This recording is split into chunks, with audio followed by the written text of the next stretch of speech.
ડીસા તાલુકાના જેડા ગામે ઉનાળાની કાળઝાળ ગરમીમાં ગૌમાતાઓની ભારે આવી સુરતનું શ્રી શામળાજી ભગવાન યુવા ગ્રુપ।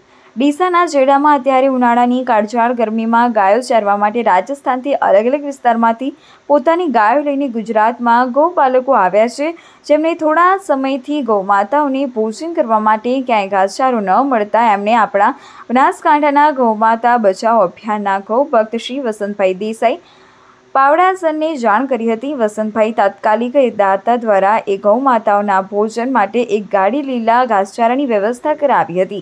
ત્યારબાદ વસંતભાઈએ સુરતમાં ગૌ સેવાના કાર્યો કરતા આપણા બનાસકાંઠાના પ્રવાસી મિત્રો દ્વારા એક ગ્રુપ ચાલે છે શ્રી શામળાજી ભગવાન યુવા ગ્રુપના પ્રમુખ શ્રી દલપતભાઈ રબારી, ઉપપ્રમુખ શ્રી શિવરામભાઈ ચૌધરીને કોલ કરીને પૂરી જાણ કરી હતી અને ત્યારબાદ શ્રી શામળાજી ભગવાન યુવા ગ્રુપ સુરત દ્વારા આ ગૌ માતાઓના ભોજન માટે 32,000 રૂપિયાની 2 ગાડી સૂકો ઘાસચારો, 1100 પૂળા આપવામાં આવ્યા હતા અને આ ગૌમાતા માટે 2 દિવસની ભોજન વ્યવસ્થા કરવામાં આવી હતી।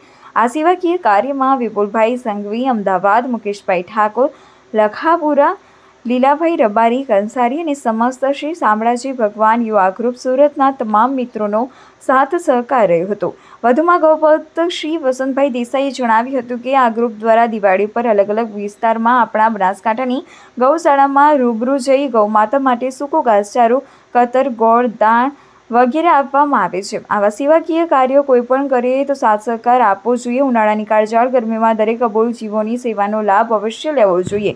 આ સેવાકીય કાર્યમાં જે પણ મિત્રોએ સાથ સહકાર આપ્યો તે તમામ મિત્રોનો ગૌભક્ત શ્રી વસંતભાઈ દેસાઈએ દિલથી ખૂબ ખૂબ આભાર માન્યો હતો।